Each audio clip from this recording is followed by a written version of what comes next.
Stop. I can't take it anymore.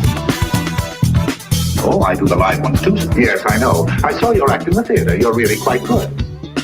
Quite a certain harmful habit.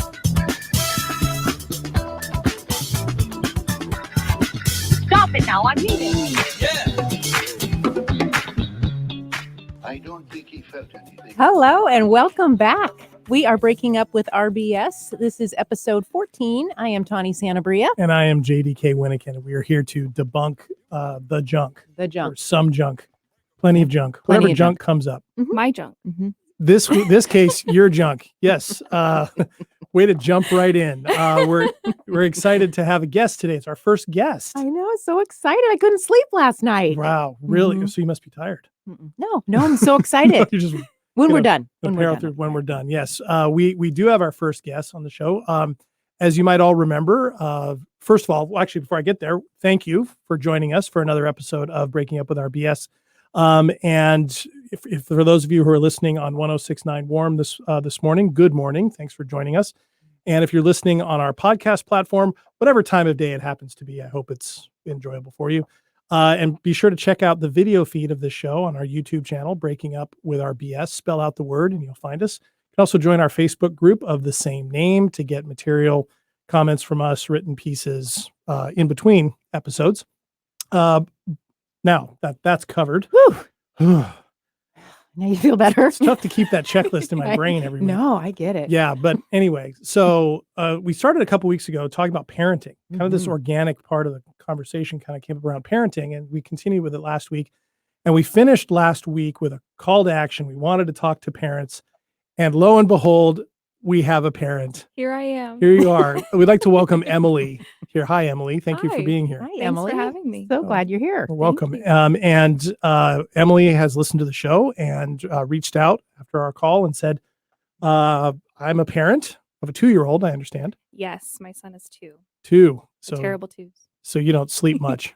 No, I get probably like 5 hours of sleep a night. Oh, wow. Okay. I haven't slept 8 hours straight Mhm. in 2.5 years. Man. I miss it. I bet.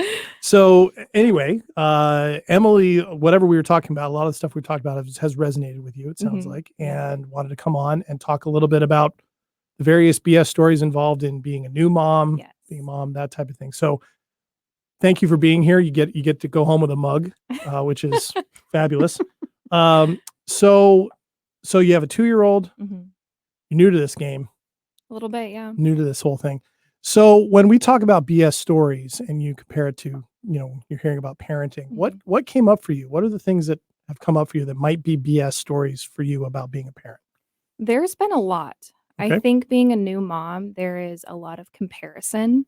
And that's just a natural thing that happens is comparison to people on social media, comparison to how your mom may have done it, comparison to your peers. There's just so much comparison when being a new mom because this is new for you, right? Like this is a whole new game. You've never done this before. So that's one thing that really resonated with me was the comparison piece of parenting in general. There's a lot of advice that comes from places, isn't there, Tawny? Yeah, well, yeah, there's so much information out there. People have done it before. They want to share.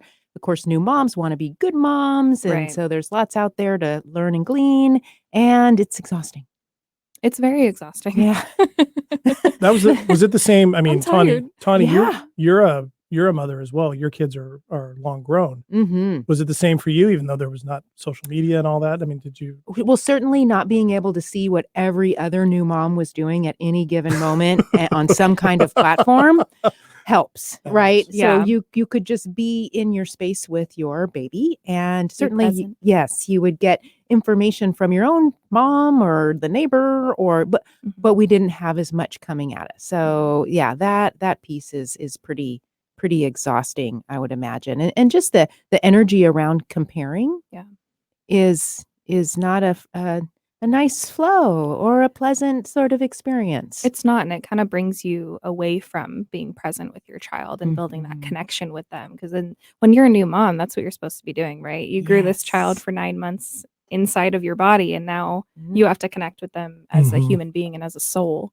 Yes. And comparing takes that away. Mm-hmm. So I have a question on the stories. Yeah. The comparison stories. I would think that in most of the comparison stories, when you're telling yourself those stories, you're coming out on the low side. You're not comparing yourself and going, oh, I got this nailed better, more so than this person. Right. It's almost always being tough on yourself. Is that how it's been? Yeah. A lot of Okay. it is, I'm not a good enough mom. I'm a bad mom because I did this instead of this. I should have done this. And that's where the bull shoulds come in. And that's when I first listened to this podcast, that's one thing that I was like, wow, I do that a lot. That's a bull should, Yes. or that's a BS, right? Uh-huh. And so Yeah. that plays a huge piece in it. And I usually always come out the negative side, which is unfortunate. Are a lot of the bull shoulds around, I shouldn't have reacted that way? Yeah. Okay. Yeah. And I think as parents, speaking for myself as a new mom, well, new-ish mom, reaction is normal. It's a normal emotion. Well, you're still a human being, even though you're a mom. I'm a human being, right? Right. Even though you're a mom. Yeah. Like the status of mom puts us in this different kind of category. Right. That now we have to be harsher on ourselves or You more. you have to be superhuman. Right. It seems like. Right. Well, I mean, And we that's- already are because we brought a human into the world. Which is the truth, frankly. From speaking from the male perspective, that just Yes. I try not to complain about too many things, particularly after I think of the people I know who've given birth. It's like, okay. Anyway. Yeah, Emily, I'm so curious. Like when you first became a mom, like hours of being a mom or days into being a mom, what do you remember about that? The first word that comes to me is pain. It was very painful. And no one ever really warns you about what they call the fourth trimester, right? It is so painful and emotionally and physically because you just went through this traumatic experience of bringing a child into this world. And now here you are with this other human that you're just responsible for. Like the hospital hands you the baby and they're like, okay, bye. Right. And I'm like, what do I do with it? Like, what am I supposed to do? Right. So yeah. And what did you do? it was kind of instinct. Yeah. Right? Yes. Like, I don't really know how to explain it. It was instinct. Like, I just knew what to do. Yeah. And my son had some health issues at first. He wasn't latching on. And so there was a lot of, fear with that because I was like, oh my gosh, he's not eating. Like, should I be doing something different? And that bullshit. Yes. I got myself. There it is. There it is. Yes. Awareness is half the battle. Yeah. Yes, sort of making a problem out of, even in those beginning moments of this isn't working the way that either I've been told it's supposed to, or the books have told me, or the nurse told me, or what, and then that being a problem. But you instinctively knew what to do. Yeah. Yeah. That's in the body. It is. Yeah. Our bodies as women naturally know how to be moms, right? I shouldn't say for everyone, but well, it's in our DNA. We're wired to be able to do this. Yeah. And then we do this. And then oftentimes we get caught up in a thinking space that's telling us all the things that we should and better and good enough and perfect and all of the things that we're supposed to do to get through this time of being a mom. And none of it necessarily is specific to connect with your baby or just be here now with your baby. Yeah. It's always about the shoulds. Make sure you do this, or you should do this, or you should not do that. It's interesting. So we go from a body instinct space it just takes into us a head space. right back into head. Right. Yeah. And that's where the concerns and the stories come. Yes. Right. Well, because if this doesn't happen the way it's supposed to, Right. he's not latching on.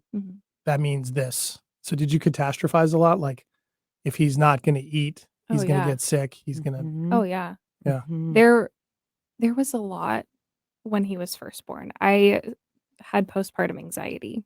And so I think it kind of stemmed from him not latching on to where my mind kind of just spiraled, right? Where I was thinking of, oh, I should be doing this different. I should be doing this different. I shouldn't be doing this. I am causing this. Something was wrong with this. And I got to a point where I was like, okay, something is wrong. Something is wrong. And I got to a point where I would take his temperature every hour until he was almost a year old because I was just so afraid of something happening to him. Man. So afraid. Yeah. And being a new mom, there's no textbook on how to do this, right? Is there, and this question maybe for both of you, is there a strong feeling when those things are coming up that everybody else knows how to do this motherhood thing but me? This is like the thing my body's designed to do, is to give birth, and I'm designed to nurture a child. And if you have struggles like that, feel like you're not good at it. Is that a story that comes up? Like you're failing as a woman? For me, at least. Yeah. Yeah. Not so much for me. I mean, I gotta really think a lot of years back, right? So, but also I wasn't inundated. You can do it. My memory skills. I wasn't inundated with all the things. Yeah. I wasn't on information overload at all. So there were moments of quiet. Did I know that I wasn't getting enough sleep? Did I know that I was like not sure what was happening sometimes? Yes, because I think that's something that wherever you become a mom and whenever you become a mom, it's not seamless if there's social media or not social media. But I think now that we can be on information overload and say, oh, let me Google that. If this is happening, let me Google that. That's catastrophic. Right. Right. I know. I You couldn't don't Google anything. Right. Exactly. Exactly. And it doesn't help that people call that research. Right. Oh, yeah. No, you going on Google is not research. No. That's No. looking things up. Yes. Right? And that's Yes. why they tell you not to go on, medical sites and try and diagnose yourself. Yes. with Yes. things. Yeah. So just getting information for the sake of information, that is Man. probably going to increase our anxiety. The stories, maybe Yes. it's this. Mhm. And then does this happen to you, Emily, where like if you're getting all that information on what this might be, you have to plan out like 3 or 4 response scenarios for each one? Yeah. Mm. Well, what I would do is I would schedule a doctor's appointment and I would bring my notes. And I'd be like, well, he's doing this and Google told me this. So what does this mean? What was your doctor's reaction? Well, it was his pediatrician and she'd be like, oh, well, it's just this. Yeah, he's fine. Mhm. And I'm He's like, good. oh, okay. He's good. Is he breathing? Yes. Is he sleeping? Yes. And babies are resilient Yes. They are. also, right? They are. When we're connected with our babies as moms, like we're feeding off of each other, right? And that's an important part. If we're just stuck in trying to get more information, either about ourselves or our baby, we're going to create more anxiety. Right. Just tune into baby. Be present. Well, we've talked about on this show before that in a very different context, that nothing can get you present like hanging out with a baby. It is a great opportunity for presence, being with the baby, because they have no other way to be. Like They zero. just lay there. They're just present. They're just They are there in their They're bodies. just there. Yeah, they are present. They can't be they don't think themselves into distress like Yeah. we do. That's right? true. And when you watch a baby breathe, babies naturally breathe with their full trunk. Oh, Like they they do. breathe with their belly and their lungs through the back. Like they take full breaths. Yeah. Which really good sign of health. We don't do this anymore unless we're presencing, Yeah, let's be practicing, Right. right? And so even breathing with our baby. That's smart. That's interesting. That's smart. Does it work on toddlers? Because sometimes I need to breathe in his presence. Yes. What kind of games can we create with that? Right. Right. Toddlers Well, it'd be love interesting when he's games. sleeping. You'll probably notice next Yeah. time he's sleeping if he's still breathing with his whole body. Yeah. Yeah. So, because that is their natural way of getting sleep, right, and relaxing and getting Mhm. present, And it was yours one day. And it was mine one day. Yeah. right? Because we were all babies one day. hmm We used to be able to do all of this. Naturally, our body just wants to. Mhm. So, not only is it part of our wiring to give birth, it's also part of our wiring to be present as babies. Right. And So then does that mean I can lay around and do nothing all day? as long as you don't make up a story about it, I guess. Yeah. Yeah. But that's interesting, because then what it suggests strongly, obviously, is that as we start telling ourselves stories from a mind space as we get older and get information overload, whether it's about parenting or not, Mm-hmm. we get out of that. Mm-hmm. We lose track. Yes. Or in the case of me, I never knew this was a thing, getting Mhm. into my body and the central nervous system, and Mhm. I never knew that. Mhm. but it's there. That's the thing I keep coming back to. Is like, oh, there's plenty of examples of this. Right. Right. Yeah. We could learn so much from babies. Yeah. Yeah. So going back to Emily, when you first had your son, support. What were your stories around support? For the first week, I had some support. And then after that, people had to go back to work and go back to school and, continue on with their lives. And then I was just there with the child. Yeah. And I spent a lot of time on FaceTime with my sister, who had just had a son a couple months prior. And so I think a lot of it was kind of winging it. Yeah. Having to figure things out, ask a lot of questions to the people around me, and really just learning how to be this whole new person who's responsible for this other person. Like I made my own person. How crazy is that? Right. And so now I just kind of have to, I went with my instinct, and it was really difficult. My postpartum period, because I was kind of figuring things out on my own. And there was a lot of emotional issues with that, so to speak. Like I had postpartum anxiety. And so my mind was just running 24/7. And I feel like it kind of made me not be as present with my son when he was that age. Because now I look back at it and I look at all the photos and the videos that I have, and I kind of okay, this is a bullshit story, but I kind of say I should have been more present. I should have been doing this differently. Good catch. With him. I know. Good catch. I was coming out of my mouth and I was like, oh. That's part of the point. Exactly. Right. Yeah. Right. Yeah. Yep. We all have those, and they pop up at different times. It's the noticing, and then what do we want to do with them? Right. Yeah. They're going to happen, the bullshits or the other sorts of stories, and we have choice. Yeah. We can continue on track with them and add to them and color them and make them more whatever, or we can decide whether or not we even want to continue with them. Yeah. So, but the stories aren't going to go away. No. It seems what happens is that part of the process is just catching them sooner and sooner, and then knowing what to do, which really isn't needing to do anything other than recognize that they're there, breathing, getting that belly space, doing the little kid sleep, breathing. Seems like. Yeah, the little kids sleep. It's so great. It's quite an image. I know. I used to tell people this in my yoga classes that I would teach a while back. I don't do that anymore, but you could. It looks like a wave. Looks like a wave. I can kind of picture it. Yeah. It's pretty cool. Yeah. So babies know how to do things. Yeah, so we can learn from them. Yeah. And of course, if you're connecting, if you're present, and you can notice that, that connectivity is gonna. Yeah. It's gonna help. So now you're in a different storyland. No longer in the baby newborn. I am in the terrible twos, which is a story in itself. It is. It is. Wow. Do you ever feel set up like by her with that? Like you said, a little that? bit. Like, totally happens every week in here. Every week, I feel like somebody got set up. I'm glad it's actually you this time. It's not me. Anyway, you're welcome. Thank you. So terrible twos, story. Yeah, terrible twos. Yeah. What are all the things you're noticing about the stories of terrible twos? The terrible twos. There is a lot of crying and screaming and emotions. And something that I'm realizing is he's noticing his emotions. He's noticing that I didn't let him take the fire truck ornament off the Christmas tree so he could break it. Makes him angry.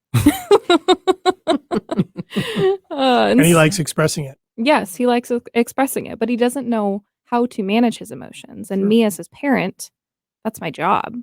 That's part of my job. It's to help him, right? And to get him to realize your emotions. And I can see Tawny thinking over there. Watch out. Here it comes. I'm scared. Here it comes. Don't be scared. No, so many things to wonder about. I'm just always wondering. About that. And just thinking about your job and teaching him a particular thing at this point in his life. I don't know. I like the word realizing. Right. He's not, because realize is a headspace. isn't it? Yes. And Is he it? doesn't have that headspace. Yes. Yeah. Realize would be more of a thinking space sort of construct. Yeah. Oh, Because he's driven by emotion, yeah. right? It's, that part of his brain is the part that's the most developed, is the emotional connection. Right. So it makes sense to me that he would be recognizing it in his twos, anger, that type of thing. He's going to pick up on that in you. Yeah. But realizing when I realize something, that's an understanding from a part of the brain that hasn't developed for him yet. Mm-hmm. So he can't realize it no matter how well you explain it to him. Right. But it seems so in that case, but the flip side isn't just letting him Right. run amok. So Tawny, I'm looking at you. Right. What, Like safety.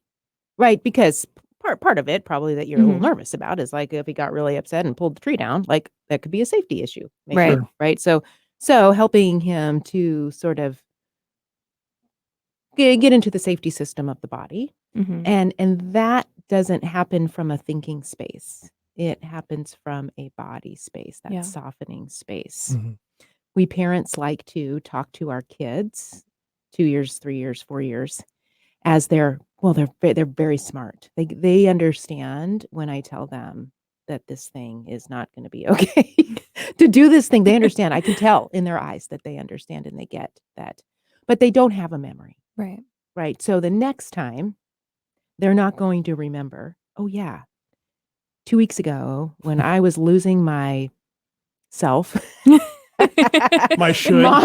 mom said, not to do so this. then I should, manage Right. through, right? So they won't be able to collect that in that particular moment 2 weeks later because of what happened right here, Yeah. right now, right? So let me ask you this, Tawny. How Mhm. would you suggest someone in my position to calm him? Because that part of his brain is not developed, so he can't understand what I'm telling him, right? I mean, he can to some extent, but He how would understands you the words, but right. processing that into action for him is not Exactly. possible. So how would you suggest bringing him back into a present state Mhm. as a 2-year-old? That's Mhm. a great question. Yes. And of course, we know from our last episode that every child is a little different. Every child is right? different, So not going to make a yes. sweeping assumption that just do this and it's going to work every time Mhm. because that's not true. Shoot. We can try, I was but hoping that'd be easy. I know. Anyway, That always makes us feel really good if we can just, count on that. But so sometimes less words. okay. We don't have to explain all the things. That's There true. might be just some keywords. It's okay. There might be some keywords Mhm. with some physical touch, Okay. with some distraction. Yeah. And so that when we're using a lot of words, sometimes our energy increases, Yeah. right? We're a little revved up when we're using a lot So of we're words. trying to over explain something. Right. So picking up a few different words that would mean maybe the equivalent of sort of like soften. Soften might not do it, but maybe we've got. for him. Yeah, for him. For him. So maybe he's got a particular soother that he uses regularly anyway, like a blanket or a smushy toy or something Mhm. like that that's already a soother. So you're bringing that soother into play during these Mhm. moments That's smart. with some physical touch, and you're Mhm. really sort of down regulating Okay. the experience right there in that moment. We don't have to explain. When he gets a little older, Then more you of can't. the Okay. explaining will be more Then- helpful. Okay. Okay. That's just a thought. Does it then need to be she probably needs to start making sure she's softening as well? Right.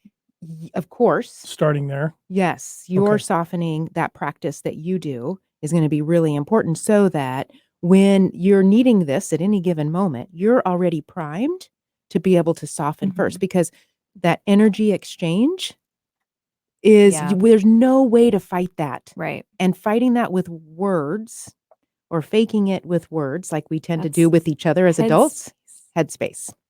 Catching on. See? It's like a light Yes. bulb went on. Yeah. Mhm. Yeah. Mhm. And he will, because he is emotional energy driven in Mhm. his brain, he's going to pick up on that shift in you, Right. just like we do with each other, Mhm. right? Even in conversations, like in conversations we have as adults, if you get present and soften, other people respond to that. Mhm. It might take a little bit longer for some others, right? But it does happen. Mhm. And I think that's an interesting thing. But man, I'm sitting here listening to you guys talk. Nobody talks about that when it comes to little kids. Yeah.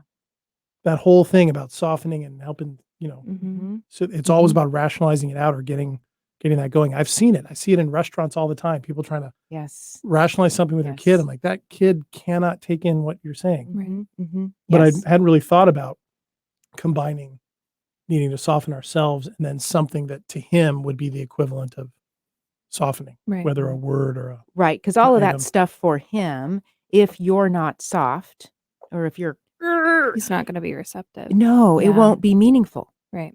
Right. I heard you say something about having the responsibility earlier. Right now, if you want to have responsibility, if that's a word that you want to go with for yourself, which is totally fine, no judgment at all. Maybe it's just the responsibility to soften and be soft with him Mm-hmm. and then see what happens. Yeah. That's interesting. And I got to step in because we're running out of time, believe it or not. We're actually at the end. Already? We are. And so I'm Wow. wondering, Emily, Yeah. there's more to talk about. Would you be willing to come back next week? No, I'm just kidding. Yes. Of course. Well, we'd love to have you come back. You good with that? Yeah, that'd be Tawny? great. Yeah, if you Yay. could come on next week, because there's more here, because this whole thing, all of a sudden, I feel like just things opened up a little bit. So I want to take advantage of that. So thank you, first of all, Emily, for being here. We look forward to having you next week. Thank you to all of you for listening to this episode of Breaking Up with Our BS. We will be back in a week with another episode. Any homework for everybody between now and then? Like I always say, notice, and soften. All right. Well, thank you so much for listening. I am JDK Winnikin. I am Tawny Santabria. Thanks for joining us for Breaking Up with Our BS. We will see you next time. Oh, I do the live ones too. Yes, I know. I saw your act in the theater. You're really quite good. Quite a certain harmful habit.